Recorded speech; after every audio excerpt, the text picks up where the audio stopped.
আপনার ব্যবসা ভালো চলছে না, আপনি ঋণগ্রস্ত হয়ে গেছেন, আপনি ব্যবসা একদম গ্রাহক আপনার কাছে যেই ব্যবসায় করুন না কেন গ্রাহক আপনার কাছে আসছে না, আপনি অত্যন্ত দরিদ্র অবস্থায় পড়েছেন, তখন কি করবেন? একটা শনিবার দিন দেখে আপনি স্নান করে শুদ্ধ বস্ত্র পরে দিনের বেলায় এক মুঠো সর্ষে নেবেন, তার মধ্যে হাফ থাকবে কালো সর্ষে, হাফ থাকবে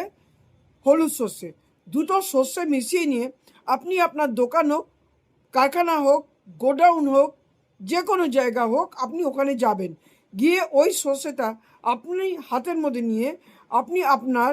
এই মন্ত্রটা বলবেন আর মাথার চারিদিকে ঘোরাবেন। এটা বলবেন, ওম ওম বরাহি দিব্য নম, ওম বরাহি দিব্য নম। এই মন্ত্রটা বলবেন আর মাথার চারিদিকে অ্যান্টি ক্লকওয়াইজ বাঁদিক থেকে ডান দিকে ঘুরিয়ে আপনি কি করবেন, যেখানে আপনি দোকানের সামনে দাঁড়িয়ে থাকবেন, গেটের সামনে দাঁড়িয়ে থাকবেন দোকানে, সেদিক থেকে এবারে দোকানের অপোজিটে একদম ছুঁড়ে ওটা ফেলে দেবেন। এটা আপনি 4টে সপ্তাহ করুন, 4টে সপ্তাহ করুন, 1 মাসে 2টো করে, আর